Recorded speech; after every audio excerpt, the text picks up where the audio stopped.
Olá, olá, meus amigos da Verbo Jurídico, sejam todos muito bem-vindos a mais um encontro do Jurisprudência em Pauta. Eu sou Vinícius Oppone, promotor de justiça no estado de Santa Catarina e seu professor aqui no time da Verbo, nesse nosso projeto Jurisprudência em Pauta. Hoje nós estamos com um setup um pouquinho diferente, você deve perceber, né? Eu estou em viagem a trabalho por alguns dias e, em razão disso, não estou em casa, não estou com o meu estúdio para poder fazer a gravação no nosso setup ordinário, mas não quero dar interrupções ao nosso projeto e, por essa razão, a gente vai tocar aqui do quarto do hotel mesmo, sem nenhum problema, tá bom? Estou fazendo o melhor possível com o que tenho, né, com o meu notebook aqui, e vou conseguir trabalhar pelo menos com a projeção do slide normalmente para vocês, o que tende a manter a nossa conversa um pouquinho mais parecida com o padrão. Só peço desculpas em razão do áudio, né? Porque o áudio eu não vou conseguir ter na mesma qualidade. E aí, meus caros, vamos começar a trabalhar então, né? Com o nosso Jurisprudência em Pauta.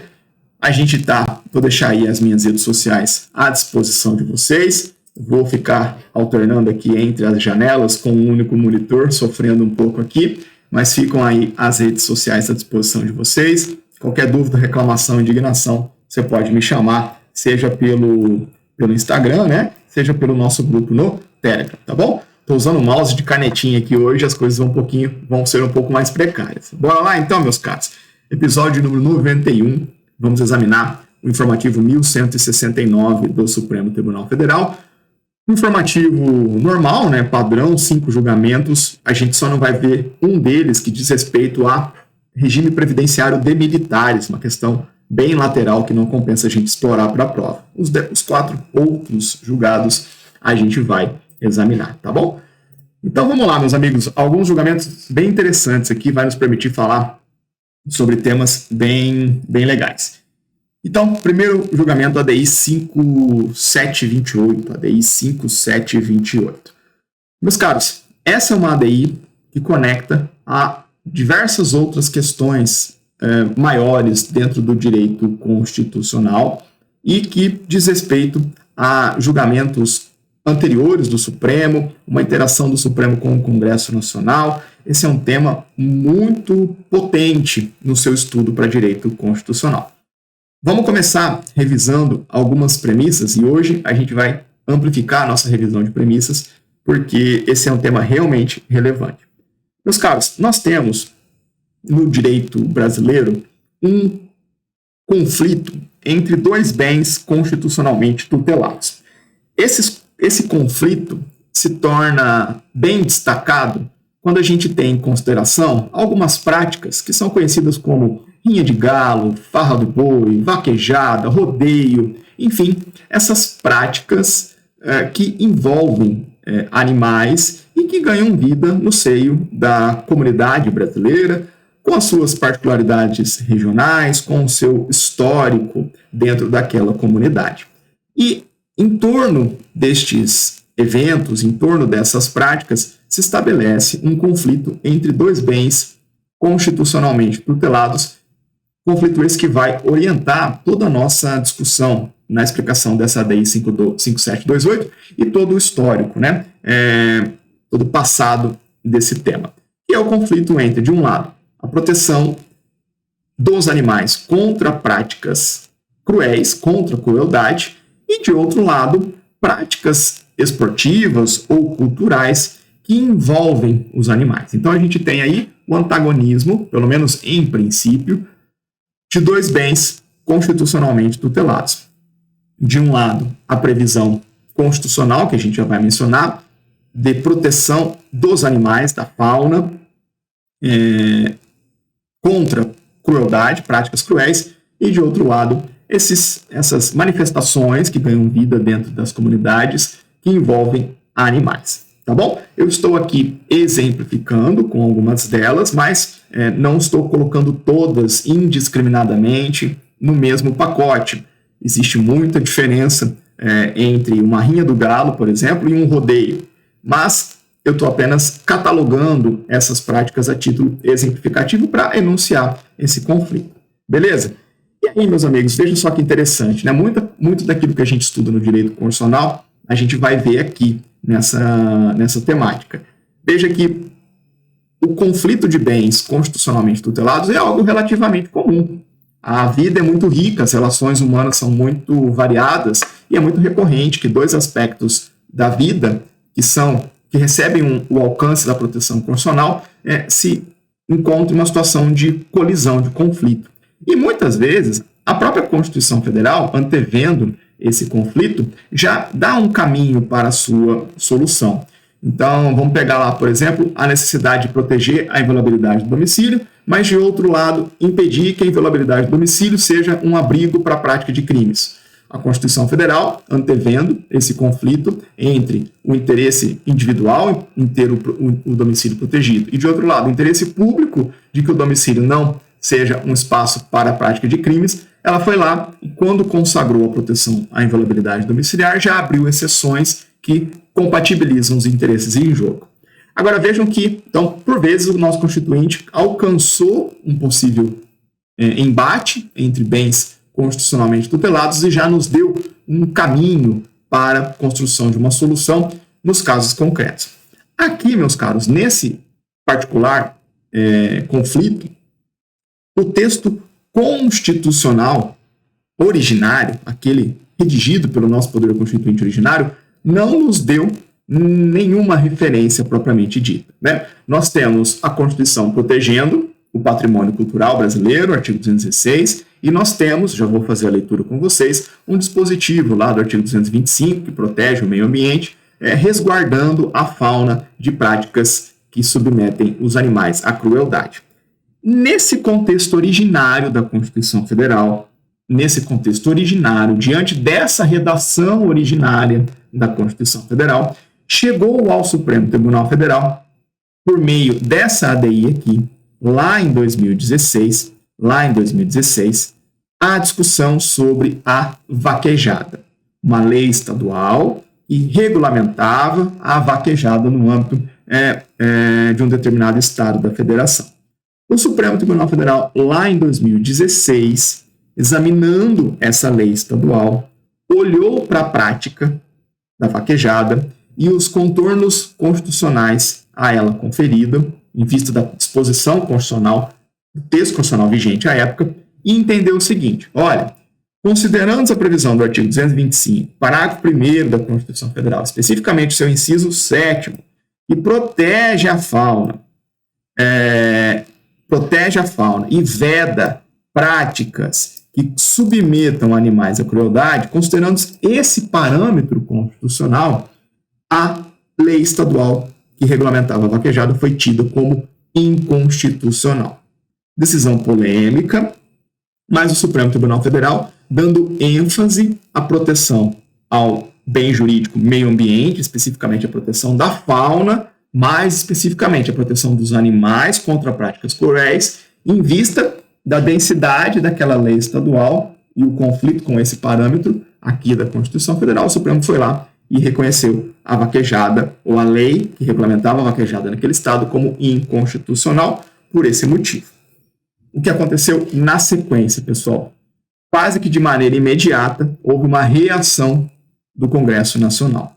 Esse é um movimento muito interessante e é importante vocês conhecerem, e eu já vou aclarar ele daqui um pouquinho para vocês. Houve uma reação do Congresso Nacional editando a emenda constitucional número 96 de 2017. E o que essa emenda constitucional fez? Ela inseriu uma nova norma na Constituição, o parágrafo 7º, justamente do artigo 225, que nós estávamos mencionando anteriormente. E aí, olha só que interessante, né? Olha só que interessante. Veja o que o parágrafo 7º diz. Estou lendo aqui com vocês na tela. Para os fins do disposto na parte final do inciso 7º do parágrafo 1º desse artigo, ou seja, aquele dispositivo que nós estávamos lendo antes, não se consideram cruéis as práticas desportivas que se utilizem animais indiscriminadamente? Não. Desde que, olha lá os requisitos constitucionais, sejam manifestações culturais, conforme o parágrafo 1º do artigo 215 da Constituição Federal, aquele que protege o patrimônio cultural brasileiro, registradas como bem de natureza imaterial, integrante do patrimônio cultural brasileiro, e devendo ser regulamentados por lei específica que assegure o bem-estar dos animais, né? Aí vem a primeira pergunta aqui. Será que é possível? Será que seria possível o Congresso Nacional fazer isso? Será que o Congresso Nacional pode, logo depois de uma decisão do Supremo, editar uma emenda constitucional alterando o texto constitucional, basicamente para inserir na Constituição um comando que contraria uma decisão do Supremo Tribunal Federal? E a resposta é sim, é positiva. Por quê, meus caros? Porque o Supremo Tribunal Federal, quando julga uma ação a título de controle concentrado abstrato, nós sabemos que os efeitos dessa decisão têm eficácia. Essa decisão tem um efeito vinculante e uma eficácia erga omnes, que vai alcançar todos os órgãos do Poder Judiciário, abaixo do Supremo, e vai alcançar também o Poder Executivo, toda a administração pública em geral. Mas, como a gente estuda lá no direito constitucional, as decisões do Supremo Tribunal Federal em sede de controle concentrado abstrato não alcançam a função legislativa, não alcançam a atividade fim do Poder Legislativo e, por isso, o Congresso Nacional pode, sim, editar uma emenda à Constituição e até mesmo leis em sentido contrário a uma decisão do Supremo Tribunal Federal. A gente já vai ver a amplitude dessa possibilidade do Congresso Nacional e qual é a possível reação, né, ou a contra-reação do Supremo diante dessa postura do Congresso. Mas, em termos de teoria constitucional, considerando-se os efeitos da decisão do controle concentrado abstrato do Supremo Tribunal Federal, que não alcança o Legislativo, essa é uma possibilidade real por parte do Legislativo brasileiro. E aí temos aqui uma nova norma constitucional, que faz aquilo que o Constituinte originário não o fez. Essa nova norma constitucional, se posiciona diante daquele conflito de bens constitucionalmente tutelados. Os dois bens já eram protegidos pela Constituição, a proteção do patrimônio cultural brasileiro, de um lado, a proteção dos animais contra práticas cruéis, mas essas proteções não tinham nenhum link. Esses bens jurídicos não tinham nenhum link entre eles, nenhuma norma constitucional que já tentasse articular uma solução proporcional entre os bens envolvidos. E aí o Congresso Nacional, por meio desse parágrafo 7º, vem e se posiciona diante desse conflito, dizendo, olha, animais poderão participar de práticas culturais no Brasil. E isto não caracterizará crueldade, desde que seja uma prática tida como integrante do patrimônio cultural brasileiro, bem de natureza imaterial, integrante do patrimônio cultural brasileiro, ou seja, não é qualquer modinha que ganhe vida aí, qualquer oba-oba, qualquer festividade que alguém quer inventar Brasil afora envolvendo animais, não. Tem que ser uma manifestação cultural presente na comunidade brasileira ou em uma das comunidades brasileiras, das múltiplas comunidades brasileiras, que sejam reconhecidas como, registradas como bem de natureza imaterial integrante do patrimônio cultural brasileiro. E, além disso, essa é a primeira condição, além disso, é preciso haver uma lei específica que assegure, que resguarde o bem-estar dos animais envolvidos, claro, nos limites do possível, né? Porque não há bem-estar maior do que deixar o bicho quieto.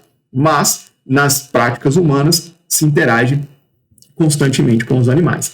Então, veja que o Poder Constituinte derivado reformador, o Congresso, externado pelo Congresso Nacional, vem e se posiciona diante desse conflito e abre um caminho diferente para se resolver esse antagonismo de bens constitucionalmente tutelados. Fechado? Agora vamos caminhar para a última premissa, né? Que é a seguinte.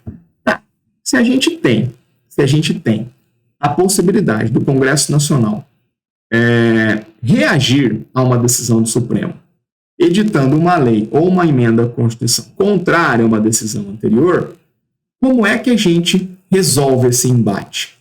Como é que a gente resolve esse embate? Quem vai falar por último nessa história? O Supremo falou por meio de uma decisão judicial, o Congresso reagiu por meio de uma lei ou de uma emenda. E aí? Será que a bola volta para o Supremo e o Supremo vai e dá a sua palavra final sobre o assunto?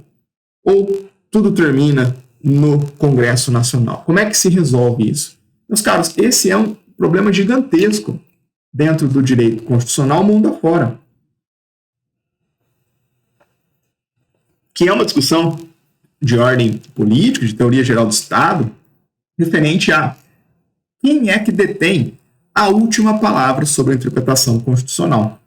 E nesse ponto, nós temos três grandes teorias, né? Duas que ganharam muito destaque e uma terceira que a gente vai aclarar para vocês. Então, de um lado, nós tivemos primeiro a teoria da supremacia judicial. Na verdade, primeiro não. São duas teorias que sempre se antagonizaram aí nos desenhos dos estados constitucionais mundo afora. A teoria da supremacia judicial confere ao Poder Judiciário, em particular a uma Corte Constitucional, a última palavra sobre a interpretação da Constituição. Para a teoria da supremacia judicial, entende-se que o Judiciário é um órgão técnico, imparcial, sem viés político, e isso confere ao Judiciário ou à Corte Constitucional uma posição mais adequada para enfrentar problemas de hermenêutica constitucional. Os críticos da teoria da supremacia judicial alegam que falta legitimidade democrática para o Poder Judiciário. Os membros do Judiciário não são eleitos pelo povo, pelo menos na maioria das democracias, né? Mas a resposta que se dá pela teoria da supremacia judicial é que isso é bom, isso é salutar, porque como o membro do Poder Judiciário não está sujeito às vontades da maioria, o Judiciário, quando for necessário, vai poder atuar, inclusive, com um caráter contra-majoritário, conferindo interpretações que resguardem, por exemplo, direitos de minorias. E aí, a teoria da supremacia judicial ganha muita vida, ganha vida, basicamente, por meio do constitucionalismo norte-americano, e a teoria da supremacia judicial acaba permeando toda a perspectiva de controle judicial de constitucionalidade de leis, né? A Judicial Review of Legislation, que é a base do nosso controle judicial de constitucionalidade. Então, de um lado, um segmento da teoria, abraçada por muitos estados mundo afora, consagra a teoria da supremacia judicial. Agora, de outro lado, ainda em torno da questão quem detém a última palavra sobre a Constituição, estabeleceu-se uma teoria antagônica, que é a teoria da soberania do parlamento, que vai conferir ao legislativo a última palavra sobre a interpretação constitucional. E para essa teoria, o que se argumenta é o seguinte: os problemas relativos à interpretação constitucional não são problemas estritamente jurídicos. São problemas que têm uma camada política, uma camada social, muitas vezes uma camada ética, uma camada moral. E, portanto, a instância mais apropriada para resolver problemas de hermenêutica constitucional não é o judiciário, mas sim o legislativo, que tem uma vinculação com a sociedade, com o povo, em razão da representação democrática que envolve as eleições, né? E, consequentemente, o parlamento tem mais legitimidade democrática para tomar essas decisões constitucionais que afetam a vida das pessoas e da sociedade como um todo. Tranquilo? A teoria da soberania do parlamento tem uma vinculação, uma origem mais conectada com o constitucionalismo inglês e acabou se esparramando para alguns outros países da Europa sob influência do direito inglês. Tá bom? Por muitos anos, o embate orbitou esse dualismo, né? Teoria da supremacia judicial, teoria da soberania do parlamento, e aí os estados, cada um a seu modo, articulando, né, essa última palavra sobre a Constituição. Todavia, no final da década de 90, começou a surgir mundo afora, especialmente no Canadá, uma teoria alternativa, uma espécie de teoria conciliatória, denominada de teoria dos diálogos institucionais ou teoria dos diálogos constitucionais. Tem um erro aqui, né? Diálogos constitucionais, né? Essa teoria parte da premissa de que não se deve ir em busca de responder à pergunta quem detém a última palavra sobre a Constituição. Essa teoria parte da premissa de que a melhor interpretação constitucional é aquela que virá de um diálogo entre as duas instituições que estão mais em contato com os problemas constitucionais, que são o judiciário e o legislativo. Então, a teoria quebra a premissa de que alguém vai ser o senhor desse debate, desse discurso, alguém vai conduzir e vai ter a última palavra. É preciso que o judiciário se abra a um diálogo com o legislativo e o legislativo se abra a um diálogo com o poder judiciário, né? Então, essa é a teoria do diálogo, que vai em busca de uma referência, vai em busca de uma pluralização dos intérpretes da Constituição. O melhor processo de interpretação da Constituição é aquele processo dialógico, aberto, contínuo, promovido entre judiciário e legislativo, e também com participação da sociedade civil e de outros ramos do Estado. Então, sob o ponto de vista teórico, a gente tem aqui uma síntese, evidentemente, né? As três teorias: teoria da supremacia judicial, teoria da soberania do parlamento e a teoria dos diálogos institucionais. Traz essa discussão aqui para o direito brasileiro, porque a questão que está nos movendo aqui é, no Brasil, quem detém a última palavra sobre a interpretação constitucional? O caso da vaquejada, o conflito entre práticas cruéis de animais e manifestações culturais, é apenas um exemplo, né? uma manifestação dessa pergunta maior. No Brasil, meus amigos, por muito tempo, especialmente desde quando se instalou o controle de constitucionalidade no Brasil, prevaleceu a noção da supremacia judicial.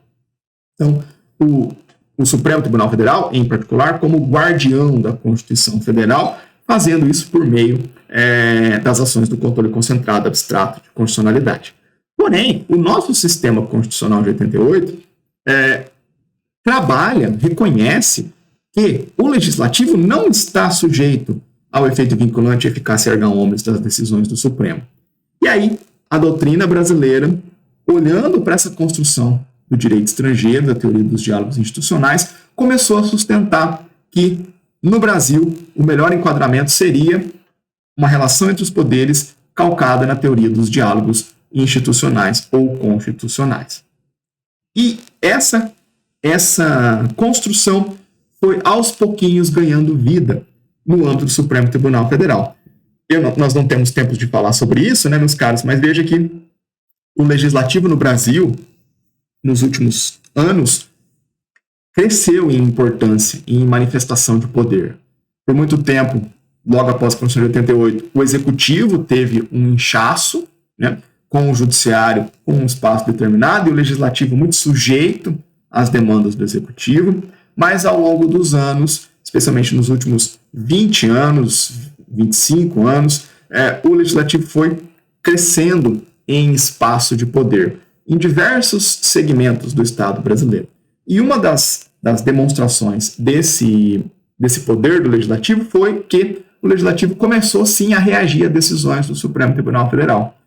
Em alguns casos mais emblemáticos, em causas mais prementes para o interesse do Legislativo, quando o Supremo Tribunal Federal decidia em sentido contrário ao interesse do Legislativo, o Legislativo reagia e editava leis contrariando decisões do Supremo. Isso aconteceu de maneira bastante emblemática nessas duas ADIs aqui, ó, na ADI 4650 e 5105. Não vou falar sobre as questões de fundo, mas basicamente são questões de ordem eleitoral, envolvendo financiamento de campanha, envolvendo tempo de antena, questões eleitorais que o Supremo foi lá, havia uma lei do Congresso Nacional, vem o Supremo Tribunal Federal, invalida essas leis por meio de ações de controle concentrado, há uma reação do Congresso Nacional editando novas leis sobre aquele tema, contrariando em alguma medida as decisões do Supremo. Essas novas leis chegam no Supremo Tribunal Federal via outras ADIs, novas ADIs, que são essas daqui que eu estou mencionando para vocês. Entenderam? Então, tem lei do Congresso, ADI do Supremo derrubando, nova lei do Congresso reagindo, nova ADI levando a questão ao Supremo Tribunal Federal.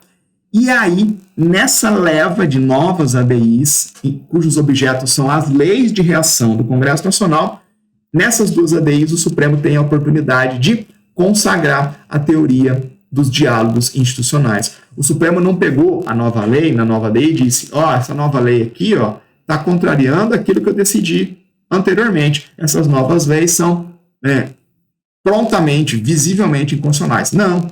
O Supremo se abriu a escutar a fala do Congresso Nacional. As razões pelas quais o Congresso Nacional entendeu por reagir àquela decisão do Supremo e conferir para aquela matéria uma nova interpretação, diferente daquela que ele havia dado. Tranquilo? E isso significou, isso é indicado pela doutrina, como uma postura do Supremo Tribunal Federal aberto ao diálogo com o Congresso Nacional. Agora veja que interessante, esse ponto é bastante útil para você levar para a prova. Tudo muito bonito, mas como é que a gente vai operacionalizar esse diálogo, né? Em geral, a gente vai ter uma lei do Congresso, uma decisão do Supremo e uma reação do Congresso e uma nova oportunidade de decisão do Supremo. Como é que o Supremo se porta aqui, nesse momento, né, em que o microfone no diálogo, né, volta para o Supremo Tribunal Federal? Aqui o Supremo consagrou uma moldura para olhar para a reação do Legislativo e se posicionar diante dela. E essa moldura eu preciso que você conheça. O Supremo disse basicamente assim, isso está no teor dos votos e na própria emenda dessas ADIs. O Supremo disse assim, ó. Diante de um ato normativo do Congresso Nacional em reação a uma decisão anterior do Supremo, o Supremo precisa estar aberto a ouvir a contribuição do Legislativo na busca da melhor interpretação para a Constituição. E a postura do Supremo diante do Congresso vai depender muito da via pela qual o Congresso Nacional reagiu. Qual foi o meio utilizado pelo Congresso Nacional? Se o Congresso Nacional se utilizou de uma emenda à Constituição, a reação do Congresso ganhou vida por meio de uma emenda à Constituição, a margem de reanálise daquela matéria pelo Supremo passa a ser mais estreita. Por quê? Porque se o Congresso reage por meio de uma emenda, o Congresso está alterando o próprio parâmetro constitucional que foi utilizado pelo Supremo lá atrás para construir o seu primeiro entendimento. Então, guarda comigo, se a via utilizada pelo Legislativo para externar uma posição contrária à decisão anterior do Supremo for uma emenda constitucional, a margem de reapreciação daquela matéria pela Corte passa a ser mais estreita, mais reduzida. Porque por meio da emenda, o Parlamento acaba alterando o próprio parâmetro constitucional, que é a ferramenta que o Supremo tem para fazer o seu controle de constitucionalidade. Claro que isso não significa que a reação do Congresso por emenda torna impossível a reanálise da matéria pelo Supremo. Não, o Supremo ainda assim vai poder reanalisar. Ele vai reanalisar a matéria olhando para aquela emenda, mas fazendo um controle de constitucionalidade ou fazendo uma análise de constitucionalidade própria para as emendas. Como é que o Supremo controla a constitucionalidade de emendas constitucionais? Ele pode fazer isso? Pode. Porém, ele só controla a constitucionalidade de emendas constitucionais tendo como referência o artigo 60 da Constituição Federal, que é o dispositivo da Constituição Federal que orienta o poder constituinte derivado reformador, orienta a elaboração de emendas constitucionais. Então, o Supremo vai examinar a nova emenda em reação à sua decisão anterior, vai examinar a emenda constitucional em reação à decisão anterior, à luz do artigo 60. Será que houve extrapolação do poder de emenda? Os requisitos formais foram preenchidos? Os requisitos materiais da emenda, as limitações, né, as cláusulas pétreas foram preservadas?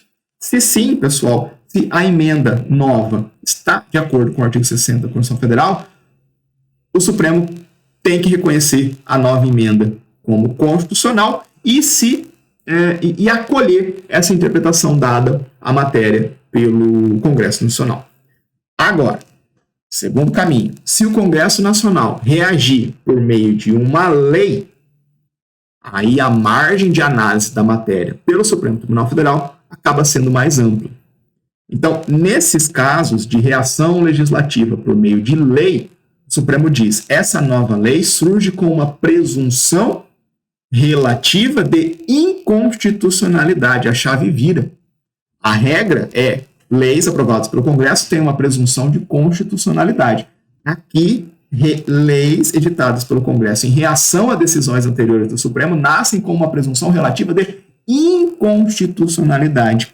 E aí vai caber ao legislador demonstrar ao Supremo o porquê daquela sua insurgência à posição anterior. Então, o legislador vai ter que demonstrar que o Supremo errou e precisa corrigir seu entendimento. O legislador vai ter que demonstrar, por exemplo, que há um novo aspecto da realidade, um novo enquadramento fático, axiológico para aquele problema constitucional que justifique a evolução do entendimento por parte do Supremo Tribunal Federal. E aí, portanto, quando a reação do Legislativo vem por meio de lei, a amplitude da análise do Supremo é maior. Professor, que coisa enrolada, é denso isso, né? É denso mesmo, nós estamos falando aqui talvez de top 3 problemas constitucionais da teoria do direito constitucional como um todo, tá bom? Então não dá para ser leviano aqui com vocês, não dá para fazer um esqueminha bobinho, porque vai ser pouco, não é isso que você precisa e merece, tá bom? Então a gente tem toda essa caminhada, toda essa compreensão prévia, né, para poder enxergar agora como que o Supremo Tribunal Federal vai julgar essa DI 5728. Por quê? O que nós temos nessa DI 5728? Alguém, um legitimado ativo, bateu na porta do Supremo, falou, Supremo, dá uma olhada nessa emenda constitucional 96 de 2017, que introduziu aquele parágrafo 7º no artigo 225, tirando ou contrariando aquilo que você decidiu anteriormente naquela DI de 2016.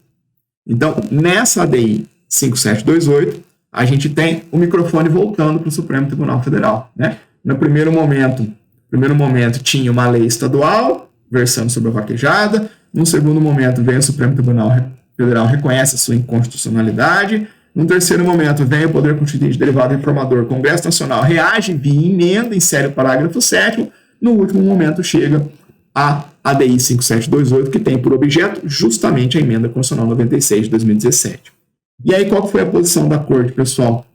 O Supremo, eu vou antecipar aqui para vocês, reconheceu a emenda constitucional como constitucional.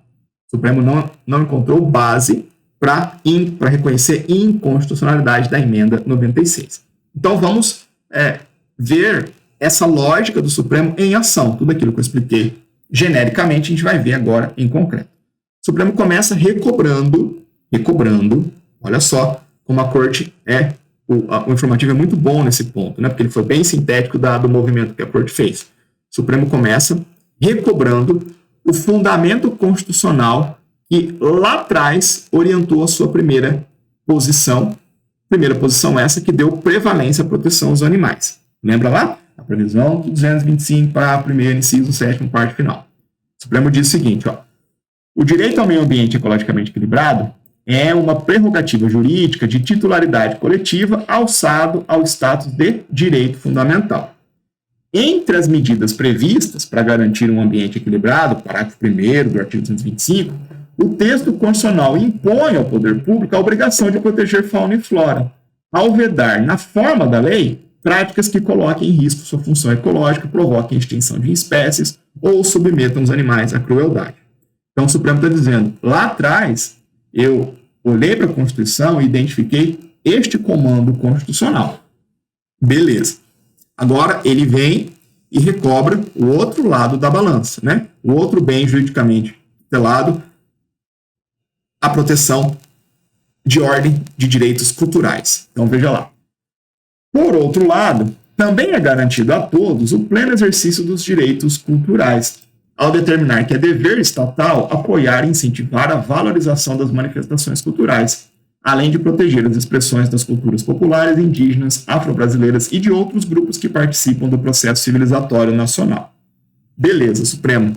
E aí? O Supremo está falando o seguinte, olha, lá atrás eu olhei para o 225, encontrei aquela proteção aos animais e também ponderei, né, a proteção às manifestações culturais, mas a solução que eu tirei foi a de prevalência da proteção dos direitos, da proteção aos animais. E agora? E agora que o cenário normativo constitucional mudou, o parâmetro mudou. Por quê? Porque a reação do Congresso Nacional se deu por meio de emenda constitucional que fez nascer uma nova referência para a compreensão desse embate. Olha lá o Supremo dizendo.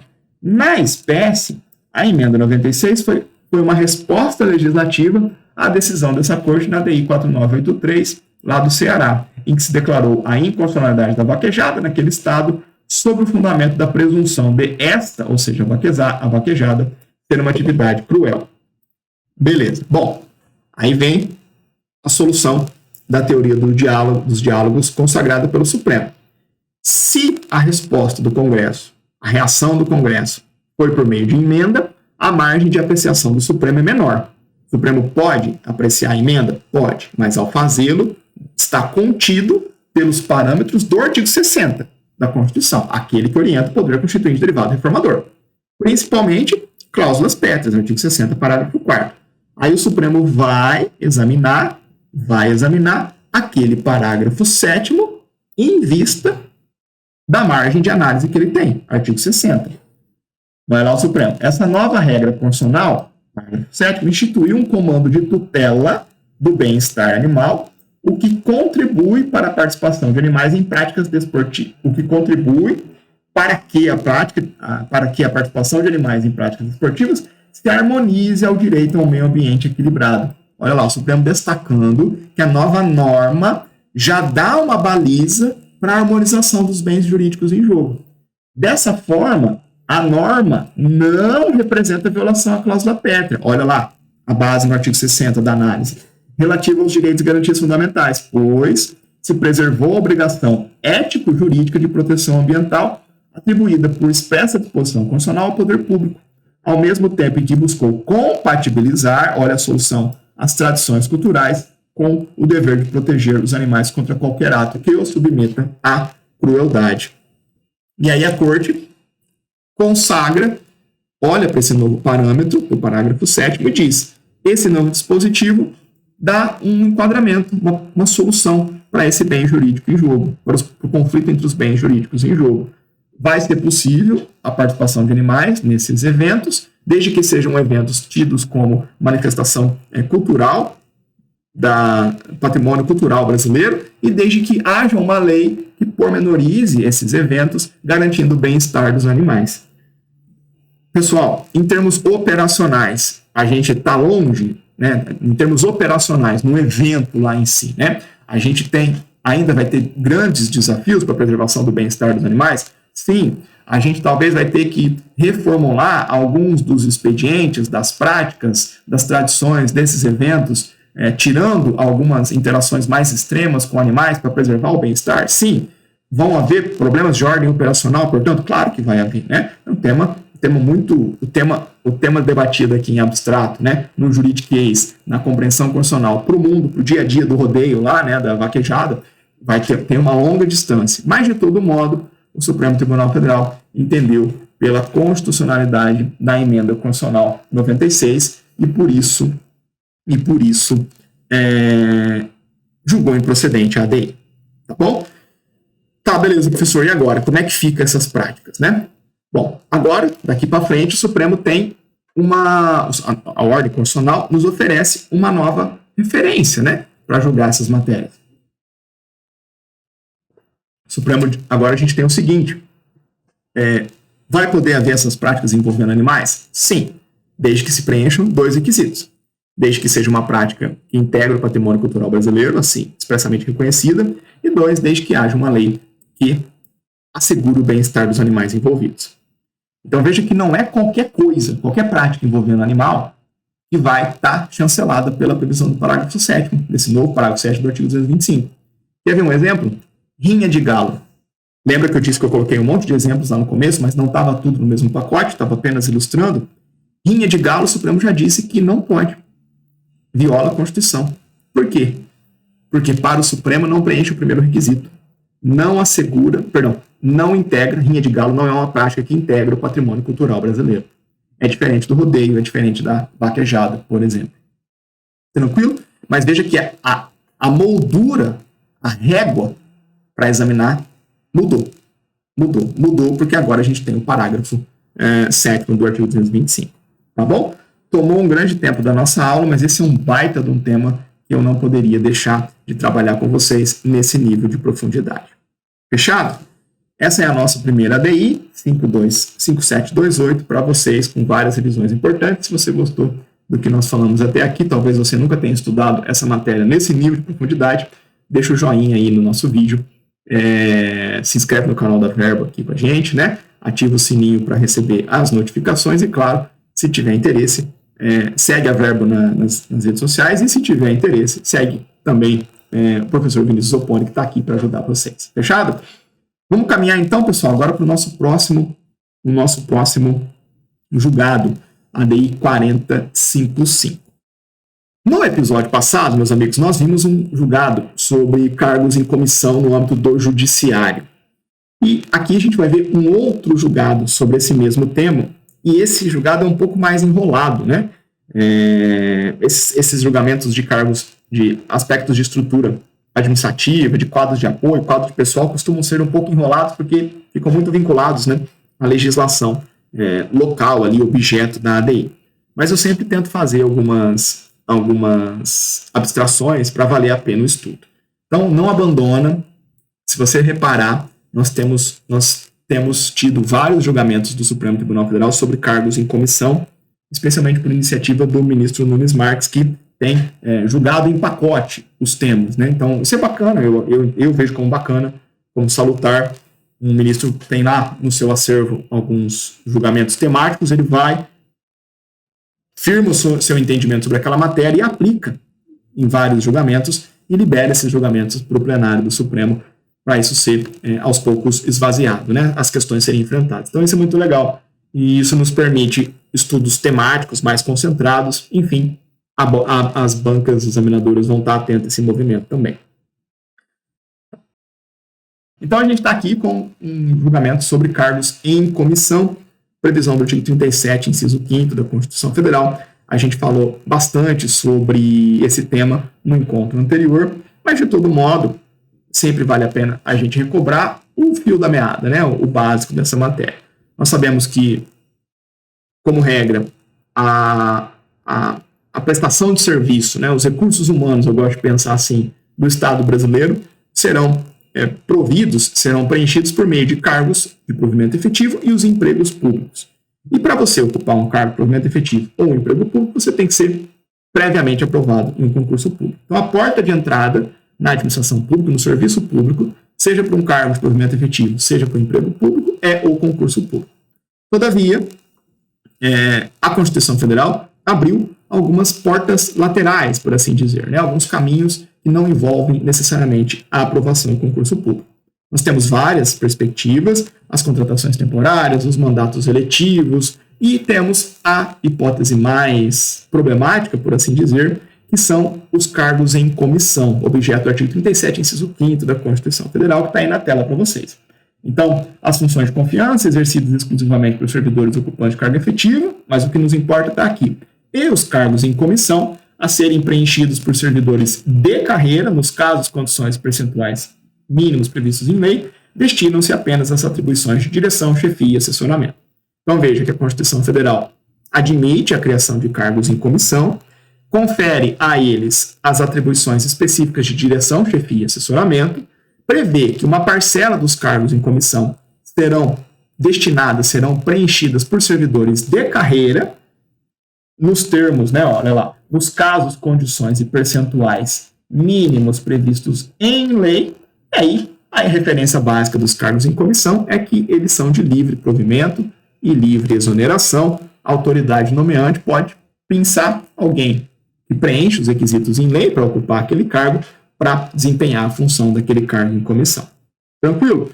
O que eu quero destacar com vocês aqui é que há uma parcela dos cargos em comissão que vão ser preenchidos por servidores de carreira e que compete à lei, cabe à lei especificar casos, condições e percentuais mínimos respectivos. Fechado? Essa é a primeira premissa. A segunda premissa que eu preciso ressalvar com vocês, que eu preciso revisar com vocês, diz respeito agora às regras de iniciativa privativa no âmbito da Constituição Federal. Daqui a pouquinho você vai entender, são duas premissas que aparentemente não dialogam entre si, mas que no julgamento vão ser articuladas em conjunto. Então, você sabe que a Constituição Federal, olhando para algumas matérias que estão sob reserva de lei, conferiu a iniciativa legislativa de modo privativo a algumas autoridades. Então, tem um determinado aspecto, um determinado ponto do regramento do Estado brasileiro que precisa uma lei versar sobre ela. Essa lei, para ser o processo legislativo dessa lei, só vai poder ser deflagrado, em alguns casos, por autoridades previamente especificadas. E isso se denomina de iniciativa legislativa privativa. Então, a gente tem matérias que precisam ser objeto de lei, mas o processo legislativo, deflagrado pela iniciativa legislativa, só vai ser possível para algumas matérias em vista de algumas determinadas autoridades. Então, o rol de iniciativa legislativa privativa mais conhecido é o artigo 61, parágrafo 1º da Constituição Federal, que fixa o rol de matérias de iniciativa legislativa privativa do presidente da República. Então, leis, eu preciso versar sobre órgãos dentro da administração pública federal. Bom, órgãos da administração pública federal, para versar sobre esse tema, eu preciso de lei, é matéria sobre reserva de lei. E essa lei só pode ser produzida por um processo legislativo deflagrado pelo presidente da República. Então, leis que versam sobre órgãos da administração pública estão sob iniciativa legislativa privativa do chefe do Poder Executivo. A lógica é essa. Olha para a lei, olha para o objeto, vê que está sob reserva de lei, o processo legislativo só é iniciado por movimento, por decisão de autoridades determinadas. A grande ideia por trás da iniciativa legislativa privativa é preservar a separação dos poderes, né? Algumas matérias importantes ao executivo, que estão sob reserva de lei, que só podem ser trabalhadas por meio de lei, só vão ter o processo legislativo iniciado se o chefe do executivo quiser. Da mesma forma para o judiciário, algumas coisas que estão sob reserva de lei importantes para o judiciário, por exemplo, criação de cargos de juiz, é importante, é estrutural para o judiciário. O judiciário não pode ficar lá sujeito, exposto a projetos de lei de iniciativa parlamentar versando sobre o seu número de membros. Então, para criar cargo de juiz, precisa de lei? Sim, mas quem deflagra esse processo legislativo? Apenas o Tribunal de Justiça respectivo. No mesmo sentido, disposições relativas ao Ministério Público, que não é poder, mas é uma instituição constitucionalmente autônoma. Então, essa é a ideia por trás dessas várias regras encontradas na nossa Constituição Federal, que fixam iniciativa legislativa privativa para algumas autoridades em vista de determinadas matérias. Fechado? O que eu quero recobrar aqui com vocês? A Constituição Federal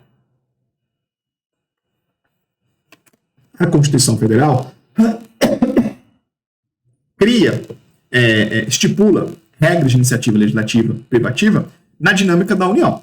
Então, artigo 61, parágrafo 1º para o chefe do Executivo, ou seja, o presidente da República.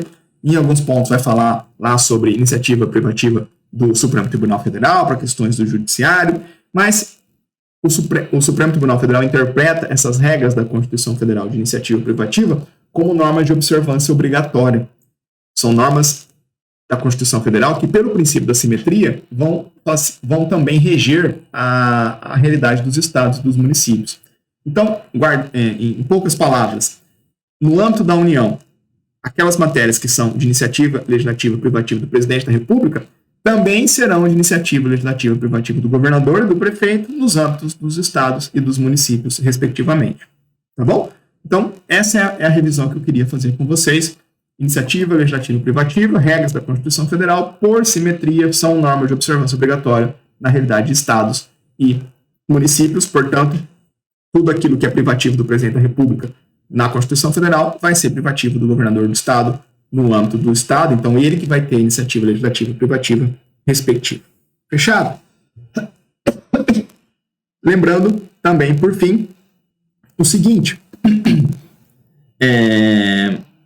Essas regras de iniciativa legislativa privativa aplicam-se, inclusive, para emendas às constituições estaduais e leis orgânicas.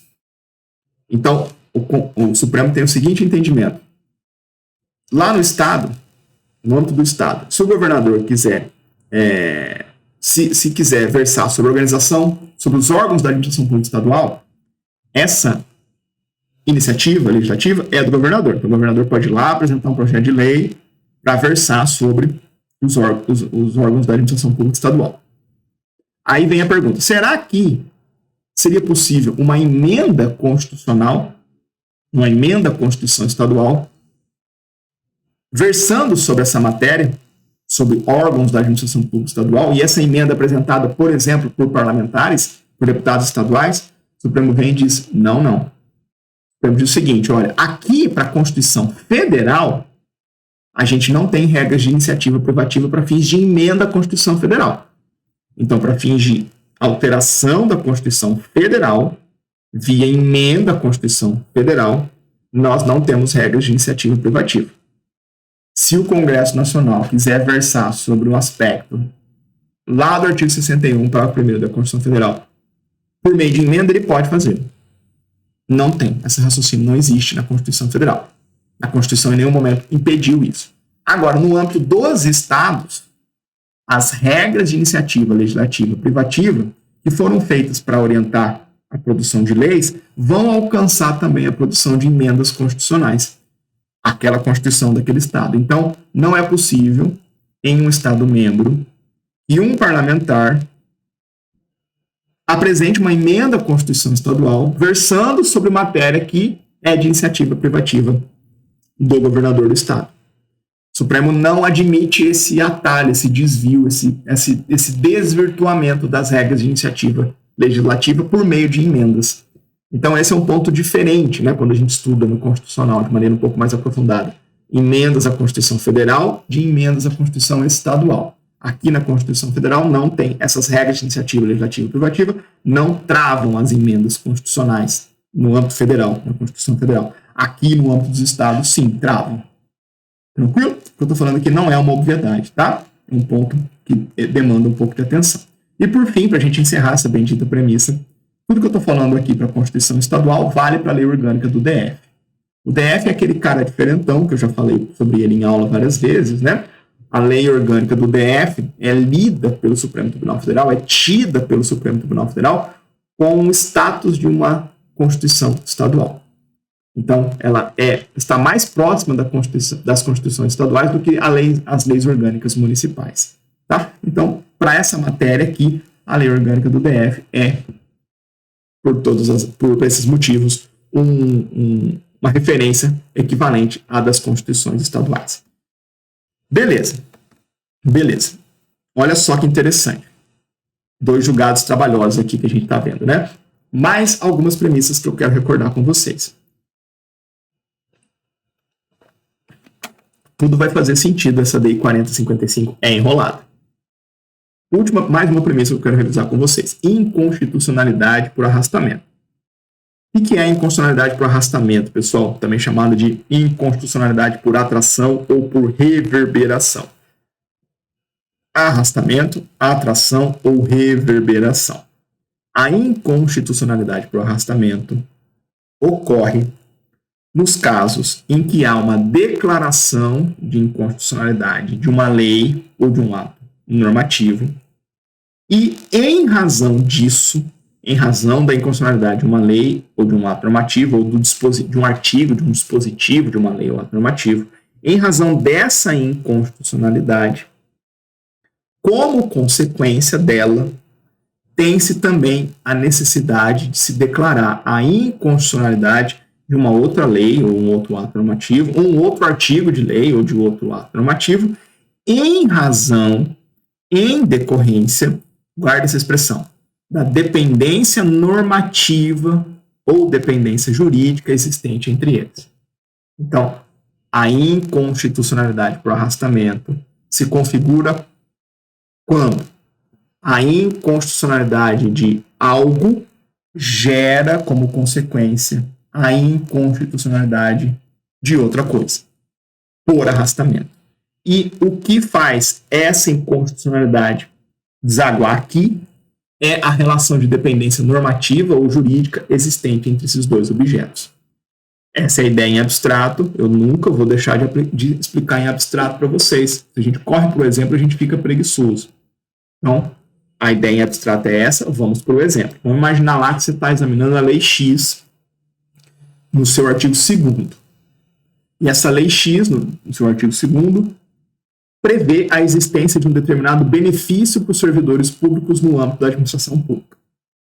Esse dispositivo, esse artigo 2º da lei X, é objeto de uma ADI no Supremo. O Supremo vai lá, examina esse benefício previsto no artigo 2º e reconhece ele como inconstitucional. Artigo 2º da lei X, inconstitucional. O benefício, a previsão daquele benefício é inconstitucional. Beleza. Porém, por algum motivo, os requisitos para aquisição desse benefício estavam lá no artigo, 75 dessa lei X. Há, evidentemente, uma relação de dependência normativa entre o artigo 2º, que prevê o benefício, e o artigo 75, que regulamenta, que especifica os requisitos desse benefício. Por essa razão, a declaração de inconstitucionalidade do artigo 2º da lei X vai gerar a inconstitucionalidade por arrastamento do artigo 75 dessa mesma lei X.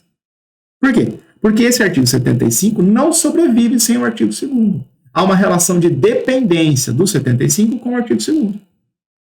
Então veja que o ponto primordial da inconstitucionalidade por arrastamento é a relação de dependência normativa entre um objeto que está sendo tido como inconstitucional e um outro objeto que depende daquele primeiro para sobreviver, para subsistir na ordem jurídica. Tá claro? O exemplo mais preguiçoso para explicar a inconstitucionalidade por arrastamento, que eu deixo por último, porque preguiça a gente não tem, é a inconstitucionalidade de uma lei que por arrastamento leva o decreto regulamentar respectivo. Então a Lei 100 de 2025 é inconstitucional. E a Lei 100 de 2025 era objeto de um decreto regulamentar, o decreto tal de 2025. Bom, o decreto regulamentar existe para garantir a fiel execução daquela lei. Se a lei é inconstitucional, por arrastamento, o decreto regulamentar também o será. Fechado? Ótimo. Agora, três premissas, né? Uma em cada campo. Cargo comissionado, iniciativa legislativa privativa, inconstitucionalidade por arrastamento, tudo isso para a gente se jogar de cabeça no rolo. Então vamos para o rolo. Para você entender o rolo dessa DI 4055, olha só que coisa maluca, né? Você precisa conhecer um julgamento anterior do Supremo Tribunal Federal. Não é uma jurisprudência da Corte, é um julgamento mesmo anterior, tá bom? É um julgamento mesmo anterior. Deixa eu só voltar aqui, confirmando que a gravação está rodando. Beleza? É um julgamento anterior. Um julgamento nessa ADI aqui, ó. Na ADI 6585 de 2021. Aqui está a chave do rolo. Então, olha lá. Em 2021, o Supremo julgou essa ADI, que tinha como objeto um dispositivo lá da lei orgânica do DF, Constituição do DF. Sobre o que o dispositivo versava? O dispositivo versava sobre cargos em comissão no âmbito do DF. O dispositivo era o seguinte, era o artigo 19, inciso 5º.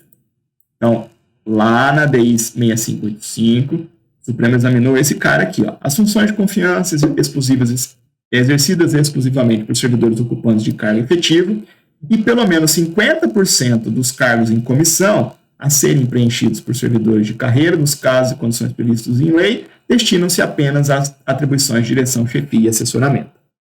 E aí, lá nessa ADI, o Supremo declarou a inconstitucionalidade dessa expressão aqui.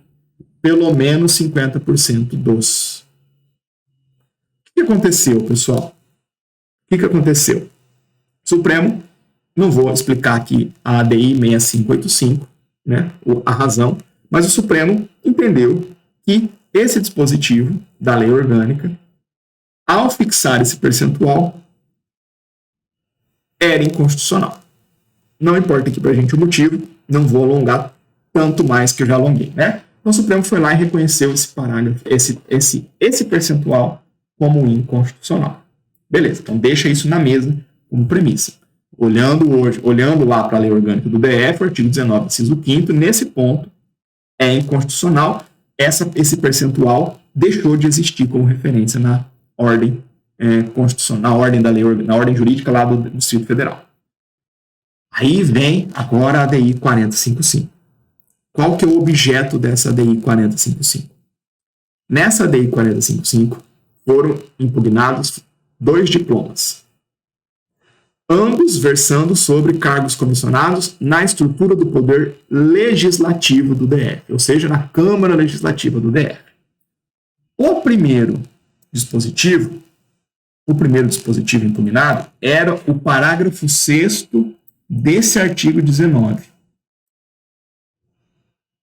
que dizia o seguinte, o parágrafo 6º, não pus na tela aqui para vocês, mas vocês vão entender. O parágrafo 6º desse artigo 19 dizia o seguinte: não abandona, porque vai sair uma conclusão aqui de arrepiar o cabelo, né? Eu que tenho pouco, já fiquei arrepiado.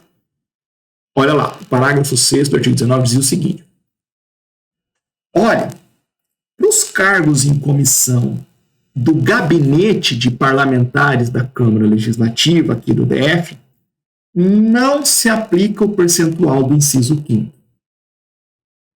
desse artigo 19. Então, o primeiro objeto dessa ADI, da que a gente está estudando agora, 455, dizia o seguinte: parágrafo 6º, o percentual do artigo, o percentual previsto no inciso 5º desse artigo 19 não se aplica para os cargos em comissão no âmbito de gabinete de parlamentares da Câmara Legislativa do DF. O que o parágrafo 6 queria fazer? Liberar 100% dos cargos comissionados no âmbito da Câmara Legislativa, no gabinete dos parlamentares do Legislativo, da Câmara Legislativa do DF, liberar 100% para cargos comissionados puros, desvinculando do inciso 5º, que travava 50% para os servidores de carreira. Esse era o primeiro objeto.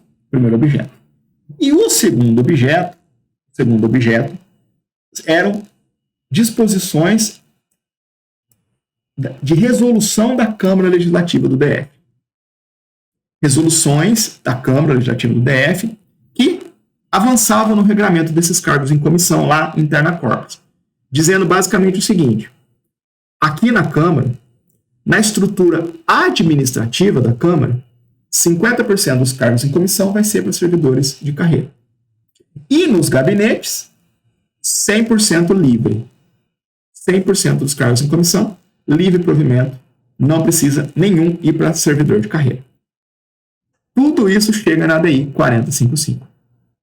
Tá bom? Tudo isso chega na ADI 4055. Ótimo. Vamos ver o Supremo examinando esses dispositivos.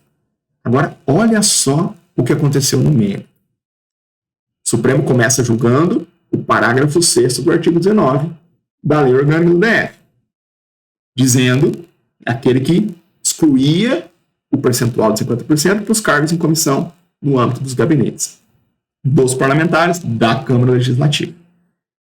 O legitimado ativo foi lá e argumentou um monte de coisa para dizer que esse parágrafo 6º era inconstitucional. Veio o Supremo Tribunal Federal, nessa ADI 4055, e disse o seguinte: peraí, para tudo. O Supremo Tribunal Federal, lá atrás, declarou que o percentual previsto no inciso 5º do artigo 19 era inconstitucional. E esse parágrafo 6º que eu estou examinando agora busca excluir a incidência desse percentual da realidade dos gabinetes dos parlamentares. Então, há uma dependência normativa entre o parágrafo 6º com aquele aspecto do inciso 5º, no tocante ao percentual. Se há uma dependência normativa e o percentual do inciso 5º não existe mais, por arrastamento, eu preciso reconhecer a inconstitucionalidade desse parágrafo 6º. Ponto. Aí vem o aspecto de arrepiar, né? Que dá para ver a banca fazendo maldade. Se você voltar lá na bendita ADI 6585, o parágrafo 6º do artigo 19 não foi declarado inconstitucional por arrastamento lá. Comeram bronha. deixaram passar. Esqueceram de ler o resto do dispositivo para ver que aquele parágrafo 6º não faria mais sentido com o inciso 5º decotado na questão do percentual. O Supremo vem e pega essa inconstitucionalidade por arrastamento na nova ADI, na ADI 4055. Vem o Supremo, olha lá, esta corte já reconheceu a inconstitucionalidade da expressão pelo menos 50% lá do inciso 5º do 19. Esse vício alcança inequivocamente por arrastamento o parágrafo 6º desse mesmo dispositivo. O parágrafo 6º do artigo 19 é inconstitucional? Sim. Pelos motivos que o legitimado ativo levantou nessa ADI? Não. Por arrastamento. Em razão de qual inconstitucionalidade? De uma inconstitucionalidade que o Supremo reconheceu numa ADI que jogou faz 4 anos. Aí vem a banca. É possível ao Supremo Tribunal Federal reconhecer a inconstitucionalidade por arrastamento de dispositivo em ações diretas de constitucionalidade diferentes. Você fala, por que o cara está me perguntando aqui? Ele está te perguntando a ADI 4055. Essa inconstitucionalidade desdobrada que se faz presente no fenômeno da inconstitucionalidade por arrastamento vai poder acontecer, o Supremo está permitindo, em ADIs distintas. Derruba o principal numa ADI, numa outra ADI constata que tem dispositivos com dependência normativa, aquele principal, e aí vai derrubar para o arrastamento aqui, uma outra ADI subsequente, anos depois. É muito peculiar, né? Estou para dizer para vocês que isso aqui é uma das ADIs mais enroladas que eu já tive que trabalhar com vocês aqui no Jurisprudência em Pauta. Mas é importante, são temas interessantes, a gente não pode fugir das dificuldades que se apresentam para a gente. Tá bom? Só para não perder a referência, né? Eu disse que não ia, lá atrás eu não ia explicar para vocês o porquê que o percentual foi derrubado na ADI anterior. Porque eu deixei para fazer isso agora, porque o informativo já nos faz isso, né? Qual foi o fundamento? Qual foi o fundamento lá na ADI anterior? O fundamento foi o seguinte: aquelas previsões, aquela previsão lá de percentual foi inserida no inciso 5º por projetos de iniciativa parlamentar. Então, aquele percentual no inciso 5º, 50%, surgiu por uma emenda à lei orgânica do DF de iniciativa parlamentar. E o Supremo entendeu lá atrás que essa matéria, percentual de cargos em comissão para servidores de carreira, é de iniciativa privativa do chefe do Poder Executivo. Então, o Supremo entendeu lá atrás que os 50% era inconstitucional por um vício de iniciativa na emenda à lei orgânica do DF que fez nascer aquele percentual. E aí, por arrastamento, né, agora aqui o parágrafo 6º cai também. Tá bom? Então, o parágrafo 6º do artigo 19 é inconstitucional. O que sobra? O que sobra nesse objeto de ADI? Sobram aqueles dispositivos da resolução da Câmara Legislativa do DF, versando sobre os cargos em comissão lá na interna corpus. Lembra lá? O dispositivo dizia assim: 50% dos cargos em comissão na estrutura administrativa, livre provimento, outro 50% servidor de carreira. E cargos em comissão nos gabinetes, 100% livre provimento, comissionado puro, como se diz, né? Não precisa ter nenhum servidor de carreira ali nos cargos em comissão nos gabinetes. Beleza. O Supremo foi examinar essas disposições e o Supremo não enxergou inconstitucionalidade aqui. Olha lá. Na espécie, os artigos 5º e 9º, parágrafo 1º daquela resolução, ao versarem sobre a livre escolha do deputado distrital para provimento de cargos em comissão nos gabinetes e liderança parlamentar e para designação de substitutos nesses cargos, estão amparados pela parte final do inciso 2º do artigo 37 da Constituição Federal. O Supremo não viu inconstitucionalidade aqui, né? Não viu inconstitucionalidade aqui. E aí, então, a nomeação livre de cargos em comissão nos gabinetes, o Supremo entendeu por constitucional. E aí sobrou aquela parte dos 50%, né? 50% dos cargos em comissão na estrutura administrativa vão para servidores de carreira. Será que esse 50% tem problema aqui? Esse percentual está certo? É pouco? É muito? É legítimo? O Supremo também entendeu que é constitucional. O Supremo também entendeu que é constitucional essa opção lá da resolução da Câmara Distrital. E aí, um argumento interessante que eu ainda não sei como é que as provas vão explorar isso daqui, porque eu tenho estudado essa matéria com bastante calma, essa discussão de cargos comissionados, também por conta do Ministério Público, enfim. Um argumento novo que veio à tona no voto do ministro Flávio Dino, que foi o voto condutor aqui da maioria nesse julgamento. O ministro Flávio Dino trouxe uma ideia bastante interessante que eu quero que você leve em consideração. O ministro disse assim, a Corte exige proporcionalidade entre o número de cargos comissionados e cargos efetivos. Então, a quantidade de cargos comissionados precisa ser proporcional ao número de cargos efetivos.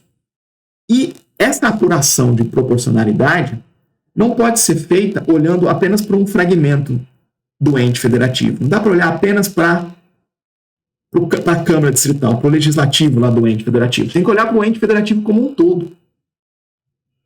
E aí o ente federativo tem competência para estabelecer esse percentual. É competência dele, está dentro da autonomia do ente federativo. Então o DF vai ter que olhar para sua estrutura, a Câmara Distrital, o Poder Executivo, a administração pública indireta, olhar para a globalidade e ver a proporcionalidade entre o total de efetivos e o total de comissionados.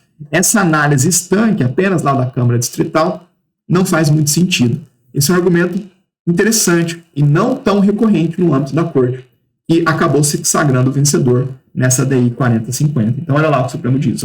Já o parágrafo 1º do artigo 1º dessa mesma resolução também está em consonância com o texto constitucional.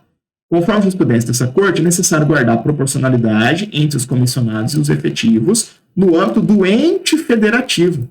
Portanto, o parâmetro a ser observado na criação de cargos comissionados refere-se à proporcionalidade entre o seu quantitativo total, entre o seu quantitativo e o total de cargos efetivos no ente da federação, não em cada cargo, em cada órgão isoladamente. A métrica da proporcionalidade de comissionados versus efetivos não é na realidade de um órgão específico, é na realidade do ente federativo como um todo. E é quem detém competência legislativa para criar cargos, fixar esses eventuais percentuais. Essa ideia é diferente no histórico da Corte. Tá bom? Fechado aqui, pessoal.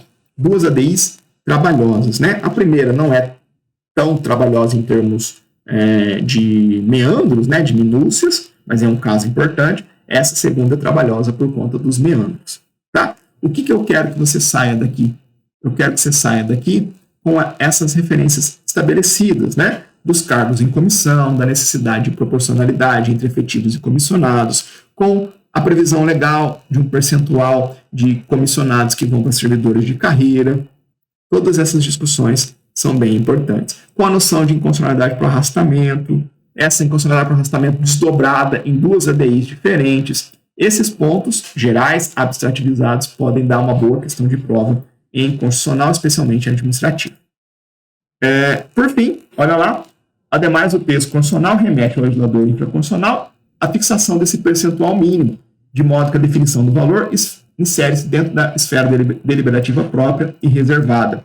É aquela ideia que eu estava trabalhando, né? Então, com base em esses outros entendimentos, o Supremo vai lá e deu os desfechos, julgou parcialmente procedente para declarar a inconstitucionalidade do parágrafo 6º, por arrastamento, e improcedente os dispositivos da resolução da Câmara Distrital. Tá bom? Fica o resumo aí para vocês. Vamos lá. Agora temos uma ADI interessante, pessoal, para a gente pensar direito constitucional e direito civil. Vamos lá. Agora vai ficar bem mais tranquilo, tá? Bem mais tranquilo.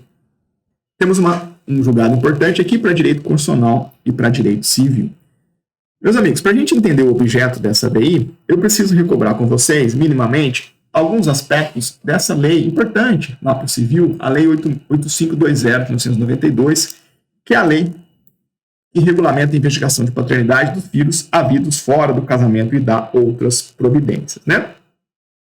A lei de investigação de paternidade trata, então, do reconhecimento de filhos havidos fora do casamento. A lei vai lá no artigo 1º diz que é irrevogável o reconhecimento de filhos e esse reconhecimento de filhos pode ser feito por diversos meios, de filhos havidos fora do casamento, né? Então, é irrevogável o reconhecimento de filhos havidos fora do casamento e esse reconhecimento pode ser feito por meio de diversos mecanismos. Exemplo, registro de nascimento. O pai pode ir lá e, ao tempo do registro de nascimento, mesmo não sendo casado com a mãe, fazer o registro e falar, olha, eu sou o pai, eu vou registrar em meu nome. É o jeito mais tradicional, esperado, inclusive, né? Mas a lei admite outros instrumentos para se ter o registro, para se ter o reconhecimento de paternidade. Ela diz, por exemplo, que é possível haver uma manifestação expressa e direta perante um juiz, mesmo em um ato relativo, ou mesmo em um ato que não seja relativo ao reconhecimento de paternidade. Aí a doutrina até brinca, né? Dá um exemplo mais extremado. O indivíduo foi lá prestar depoimento como testemunha numa ação trabalhista. E aí ele chega lá e fala, excelência, agora eu acabei de prestar meu depoimento, eu queria constar de ata aí que eu estou reconhecendo a paternidade do Joãozinho, que é meu filho. Ele pode? Pode. É uma manifestação expressa e direta perante um juiz, mesmo em um ato não relativo ao reconhecimento de paternidade. O juiz trabalhista vai encaminhar o reconhecimento da paternidade para o registro civil e vai fazer constar o nome do pai na certidão de nascimento. E aí, então, está lá no artigo 1º alguns meios, alguns instrumentos por meio dos quais o pai pode reconhecer a paternidade de uma criança, um filho mesmo havido fora do casamento. E um desses meios é o reconhecimento de paternidade por meio de escritura pública e o reconhecimento de paternidade por meio de escrito particular arquivado em cartório. Então, outros instrumentos, escritura pública e escrito particular arquivado em cartório. Beleza. Primeiro ponto da lei 8560 que eu quero revisar com vocês. Segundo ponto que eu quero revisar com vocês rapidamente também é que essa disposição, então esse cara aqui já foi, né? Esse cara aqui já foi. Eu quero falar rapidamente com vocês sobre a denominada averiguação oficiosa de paternidade e o papel do Ministério Público.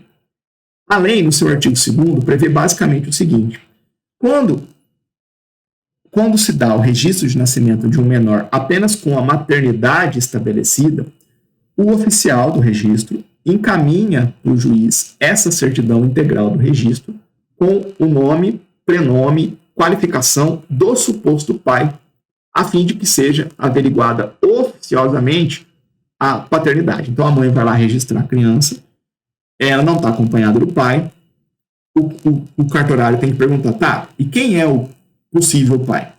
A mãe vai falar, olha, é o fulano, ele chama o fulano de tal, ele é engenheiro, ele mora em tal lugar. E aí, o oficial de registro lá, né, vai encaminhar essa certidão para o juiz, né? Para o juiz dizendo, juiz, registraram aqui uma criança sem o nome do pai, mas existe a alegação de que o fulano é o pai dessa criança. O juiz recebe, o juiz ouvir a mãe sobre a paternidade alegada e notifica o pai para ele se posicionar sobre aquela paternidade que lhe é atribuída. Por isso que é uma averiguação oficiosa, nós não estamos ainda diante de uma ação de investigação de paternidade propriamente dita. É uma perspectiva de atuação capitaneada pelo Poder Judiciário, provocada pelo Registro Civil, em busca de ter um reconhecimento de paternidade. Se o suposto pai, o alegado pai, confirma a paternidade, tudo certo. Lavra o termo de reconhecimento de paternidade e é remetido, né, ao oficial de registro, faz a verbação lá no registro de nascimento, problema resolvido. Agora, se o suposto pai, se o alegado pai, não atende no prazo fixado em lei, que é de 30 dias, essa notificação judicial, ou ele atende e fala, não, eu não sou o pai, ele nega a paternidade, os autos vão para o Ministério Público, para que o Ministério Público examine a pertinência de ajuizar a ação de investigação de paternidade. A ação de investigação de paternidade. Tranquilo? Então, o sistema tenta fechar a situação, né? Tenta fechar o cenário. Registrado criança sem paternidade, averiguação oficiosa, ouve a mãe, aclara a identidade do pai, notifica o pai, ele pode reconhecer, como ele pode ficar em silêncio ou negar. Se ele fica em silêncio ou nega, não gera presunção de paternidade. Os autos vão para o MP e o MP vai ver se tem o que é suficiente para ajuizar a investigação de paternidade. Claro que essa iniciativa do Ministério Público não é exclusiva, né? A mãe pode, em paralelo, ajuizar a investigação de paternidade. E se a mãe ajuizar uma ação de paternidade, o MP vai trabalhar como fiscal da ordem jurídica. Por que eu estou revisando tudo isso aqui com vocês? Estou revisando tudo isso com vocês para mostrar que o Ministério Público, de maneira direta ou indireta, acaba atuando na questão da investigação de paternidade. Ele toma contato com notícias de crianças registradas sem a paternidade esclarecida. E aí, por esse motivo, é muito comum que promotorias de justiça e contribuição na área de família tenham projetos temáticos buscando estimular o reconhecimento da paternidade por esses pais. Por vezes, o Ministério Público toma ciência da delegação oficial de paternidade e, sem prejuízo daquilo que o juiz faz, o próprio MP toma a frente, instaura um procedimento, chama o pai, às vezes tem equipe de psicólogo, assistência social, para tentar sensibilizar o pai da importância do reconhecimento espontâneo, enfim. E muitas vezes, em razão dessa atuação mais proativa do Ministério Público, está lá para isso, há um reconhecimento de paternidade na presença do membro do Ministério Público. Um reconhecimento de paternidade na presença do Ministério Público. Um reconhecimento extrajudicial perante o Ministério Público. E aí, meus caros, vejam só, nesse contexto a gente tem o objeto dessa ADI. ADI 5511. Nessa ADI 5511, o objeto foi um provimento geral da Corregedoria de Justiça do DF Territórios, aplicado aos serviços notariais e de registros, uma espécie de normas da Corregedoria para os cartórios, que é um provimento lá da Corregedoria da Justiça do DF, que passou a exigir reconhecimento de firma do promotor de justiça para se averbar no registro de nascimento um reconhecimento de paternidade celebrado perante o órgão do Ministério Público. Então, imagina, eu estou lá na minha promotoria de justiça e, por algum motivo, eu estou trabalhando num caso em que a pessoa, o pai, reconhece a paternidade na minha frente. A gente elabora um termo, uma ata, enfim, um documento formal, no nome da promotoria de justiça. O pai vai lá, reconhece a paternidade, assina, a mãe assina, o promotor assina. E aí, ok, o que eu faço agora, doutor? Não, pode deixar, eu vou mandar um ofício para o cartório. O cartório vai averbar no registro de nascimento esse reconhecimento de paternidade e vai colocar na certidão de nascimento o nome do pai. Beleza, doutor? Beleza. Manda o ofício para o cartório chega lá no DF, fala, devolve para o MP e fala, eu não posso averbar porque não tenho reconhecimento de firma na assinatura do promotor de justiça. Essa disposição foi objeto de discussão no Supremo Tribunal Federal. Uma ADI contra esse provimento geral da Corregedoria da Justiça do TJDFT exigiu o reconhecimento de firma na assinatura do promotor de justiça em documentos que funcionam como reconhecimento de paternidade extrajudicial. Alguns pontos interessantes, né? Antes do mérito, uma questão preliminar importante. Veja o que é o objeto dessa ADI, né, pessoal? Como tá difícil, né? Tá difícil dar aula de constitucional aqui. Por quê? Qual foi o objeto da ADI? Um provimento geral de corregedoria de TJ. É possível? É possível. O Supremo entendeu que esse é um objeto possível de ADI. Por quê, pessoal? O Supremo disse o seguinte, olha lá, isso não está na ementa, nem no informativo, está na íntegra do voto que eu pensei para vocês, ó. Não se ignora que o controle concentrado de constitucionalidade tem por objeto atos normativos primários, federais ou estaduais. Em geral, leis, né? Mas não apenas, atos normativos também. A norma questionada foi editada pela Corregedoria de Justiça e estabelece normas e instruções destinadas à uniformização, esclarecimento e orientação quanto aos dispositivos legais aplicáveis aos serviços notariais e de registro no DF. O diploma, o provimento lá, tem caráter normativo, do qual resultam disposições gerais e abstratas incidentes sobre notários e registradores com consequências para terceiros em suas relações com os serviços notariais e de registro. E por isso, o Supremo entendeu que era um objeto possível de ADI. Entendeu aqui estar-se diante de um ato normativo dotado de generalidade e abstração suficiente para ser objeto de ADI. Confesso que me causou alguma estranheza, alguma estranheza, porque não é um ato normativo que extrai o seu fundamento de validade diretamente da Constituição, é um ato normativo que se conecta mais à legislação aplicável aos notários, mas de todo modo, eu não gosto de fazer críticas, né, a entendimentos, para não embaralhar a cabeça de vocês, mas eu preciso que vocês entendam que a compreensão do objeto de uma ADI, olhando para a Constituição Federal, é leis ou atos normativos federais ou estaduais. Aqui é um ato normativo que vem do Distrito Federal, que tem o status ali, né, de um ente federativo, tem competência legislativa dos estados. E o Supremo entendeu que esse provimento geral é dotado de generalidade, abstração, portanto, normatividade suficiente para ser objeto de ADI. Tá? Cuidado. Esse é um ponto que eu espero que as provas não mais perguntem, né? Porque está muito casuístico, Se olhar para o conjunto universo de atos que já foram objeto de ADI, sem falar do rol da DPF, né? Que é ainda mais amplo. Beleza, então, questão preliminar superada, ADI conhecida, objeto possível. Vamos ver no mérito. E no mérito? No mérito, o Supremo julgou o dispositivo inconstitucional. E a gente só precisa de um fundamento aqui, pessoal. Fé pública, né? Documento emanado do Ministério Público e de um órgão público, de um agente público, tem fé pública. Tem fé pública. A lógica da decisão é basicamente a seguinte: exigir o reconhecimento de firma para um ato do membro do Ministério Público é tratar a atuação do Ministério Público no mesmo nível da atuação de um particular. Então, se houver o reconhecimento de paternidade num escrito particular, tudo bem, vamos lá, colher firma para ter a certeza de que aquele ato de reconhecimento de paternidade num escrito particular produz efeitos jurídicos seguros, né, para gerar averbação lá no registro de nascimento, alterar a certidão de nascimento. Agora, exigir reconhecimento de firma para ato assinado pelo MP é tratar o MP como se fosse um particular. Isso significa recusar fé pública a um documento público, subscrito por uma autoridade pública. E isso significa violar o artigo 19, inciso 2º da Constituição Federal. É vedado a União, Estados, DF, município, inciso 2º, recusar fé aos documentos públicos.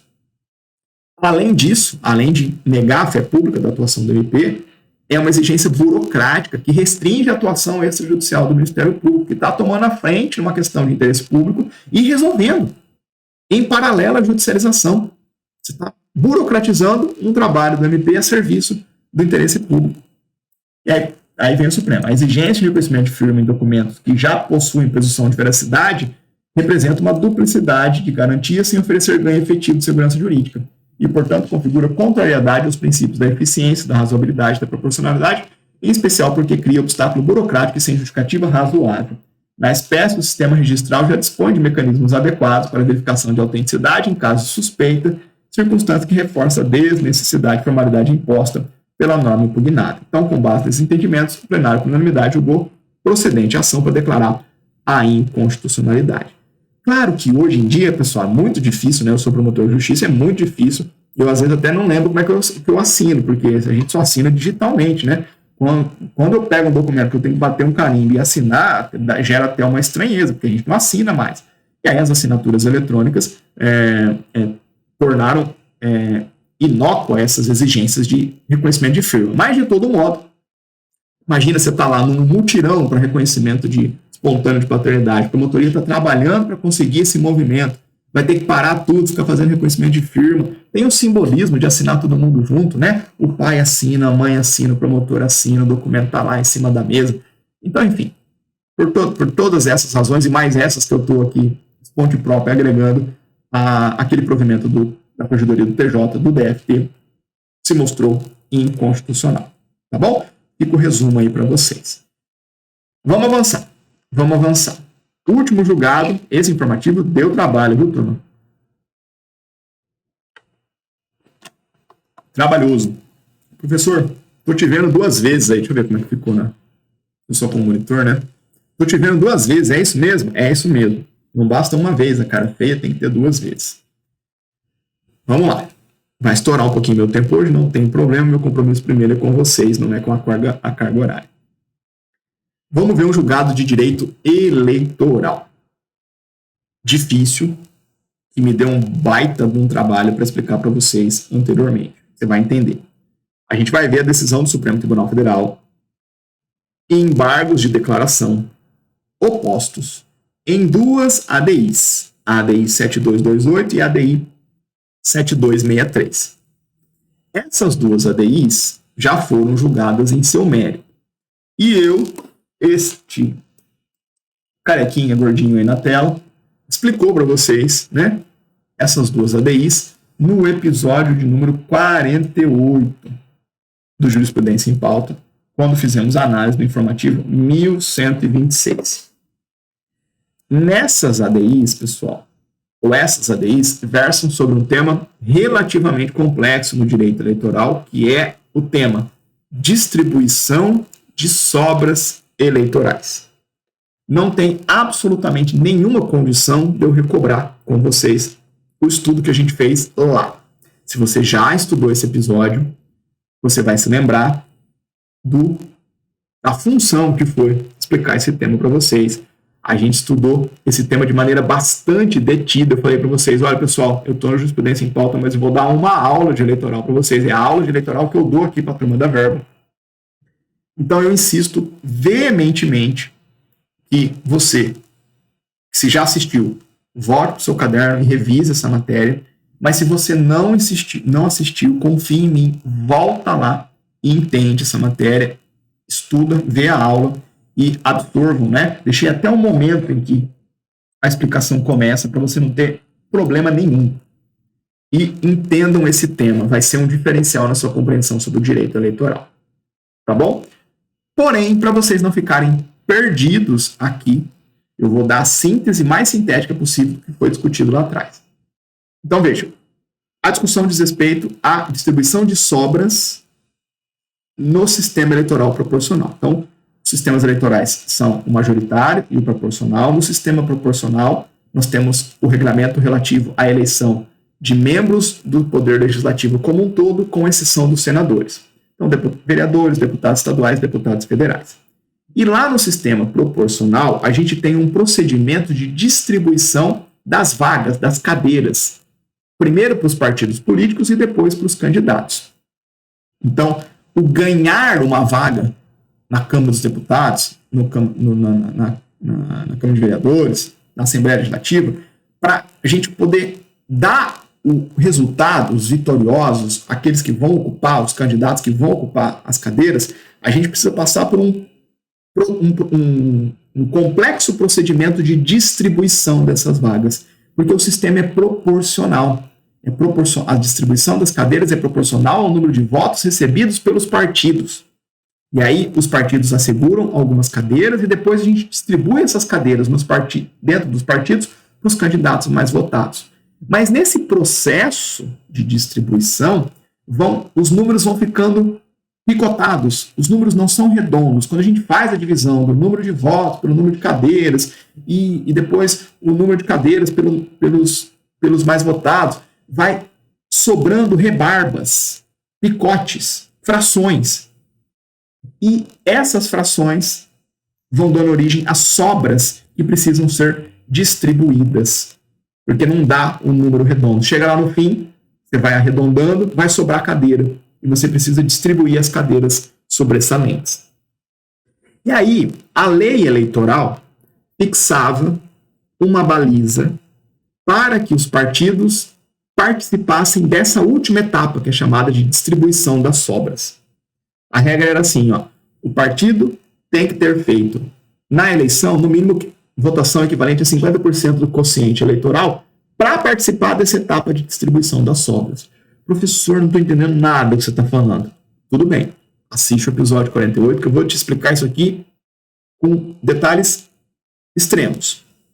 Mas tinha essa regra lá atrás. Para o partido político participar dessa última etapa de distribuição de sobras, 80%. Tinha que ter feito votação equivalente a 80% do quociente eleitoral. Eu explico os quocientes lá também, enfim, tudo certinho. Lá atrás questionaram do Supremo essa exigência, e o Supremo entendeu que essa exigência dos 80% era inconstitucional. E, portanto, nessa fase final de distribuição das sobras, todos os partidos acabam entrando, mesmo que sem ter essa cláusula aí de barreira de desempenho. Fechado? Olha, agora cuidado para vocês entenderem bem aqui. A decisão do Supremo nessa ADI anterior foi tomada lá em fevereiro de 2024, há mais de um ano. E em 2024 tinha eleição municipal, correto? Sim. Beleza. O que o Supremo fez? O Supremo, lá atrás, na decisão, invocou a incidência do princípio da anualidade eleitoral, artigo 16, para dizer o seguinte: tal como a lei que altera o processo eleitoral na janela de um ano não pode influenciar na próxima eleição, esse meu entendimento jurisprudencial também não vai poder influenciar a próxima eleição, a eleição de 2024. Professor, que absurdo, o artigo 16 fala só em lei. Sim, mas o Supremo Tribunal Federal já tinha aplicado o artigo 16 para decisões do TSE. O Supremo já tinha dito, olha, se decisão do TSE mudar a regra do jogo, ela só vai valer para eleições que ocorram depois de um ano. O princípio da anterioridade eleitoral alcançando também alterações jurisprudenciais. Tá bom? E aí, portanto, o Supremo concluiu, tudo que eu estou decidindo aqui, tirando essa regra, essa cláusula de desempenho para os partidos participarem da etapa de distribuição de sobras, vai valer apenas para as eleições de 2024. Beleza. Tranquilo. Agora, olha só que interessante. Esse ponto da decisão relativo à aplicação do artigo 16 para o próprio Supremo, para que esse conteúdo da decisão valha só para depois da eleição de 24, esse ponto da decisão, esse aspecto temporal da decisão, foi chancelado por apenas 6 ministros, ou seja, 5 votaram contra. Tá, e daí? E daí que aí entram os embargos de declaração. Olha só que interessante. O embargante, de maneira muito lúcida e percussiente, alegou o seguinte: Supremo, suas decisões em controle concentrado abstrato têm como regra efeitos ex tunc, retroativos. Se você reconhece uma lei inconstitucional, você mata ela desde o nascimento dela, desde a data da vigência. Teoria da nulidade absoluta do ato inconstitucional. É o que orienta o efeito ex tunc, regra das decisões do Supremo Tribunal Federal.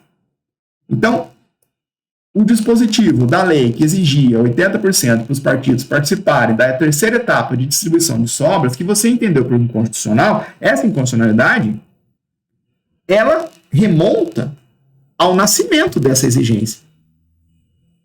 E você colocou os efeitos da sua decisão para depois da eleição de 24. Supremo, você fez aqui modulação temporal dos efeitos da sua decisão por vias transversas, aplicando o artigo 16 da Constituição Federal. Porém, olha que raciocínio bonito. Porém, Supremo, a Lei 9868 de 99, no seu artigo 27, que te permite fazer a modulação temporal, exige maioria qualificada, 8 ministros.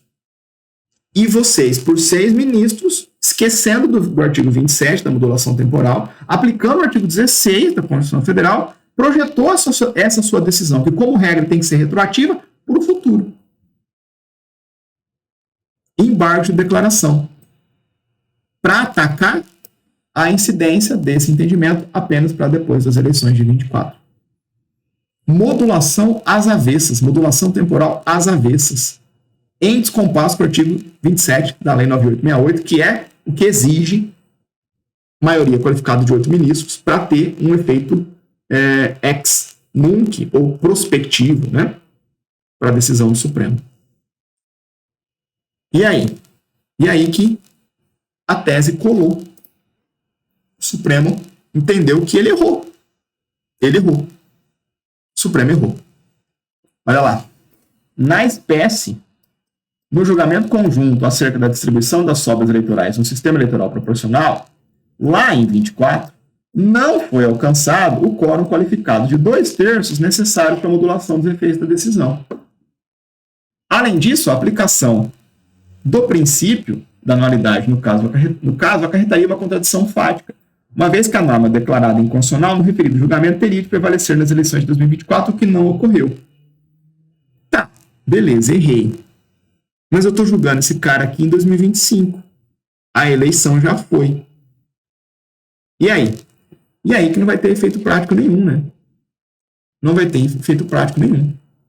O Supremo acolheu os embargos, atribuiu efeitos modificativos para declarar que o entendimento deve ser aplicado às eleições, desde as eleições de 2022, que já foram realizadas. Então, veja que nós não tivemos, em termos operacionais, efeitos práticos, mas, de todo modo, a questão vem à tona. E é um ponto importante, né? Por quê? Porque o Supremo Tribunal Federal agora, quando for construir raciocínios de entendimentos jurisprudenciais seus que impactam o pleito eleitoral, ele vai ter que ficar um pouco mais atento com a aplicação pura e simples do artigo 16, o princípio da anualidade. Tá bom? Porque para aplicar a anualidade pura e simples à sua própria decisão, se isso traduzir numa modulação temporal dos efeitos da decisão, vai ter que ter a referência do artigo 27. Tá bom? Sei que é peculiar, esse informativo é cheio de particularidades e peculiaridades, né? Como a gente viu, ou julgados muito importantes, ou julgados muito trabalhosos, mas nenhum julgado aqui passa tranquilo numa análise. Tá bom? De todo modo, o Supremo acolheu os embargos, fez esse aclaramento, conferiu efeitos infringentes, disse, olha, minha decisão vale desde a origem da norma, efeitos retroativos, mas em termos operacionais, as configurações já foram estabelecidas, né? E com isso, meus amigos, a gente chega no final, as configurações lá nas votações, as disposições de vaga já foram estabelecidas. E com isso a gente chega ao final desse nosso encontro.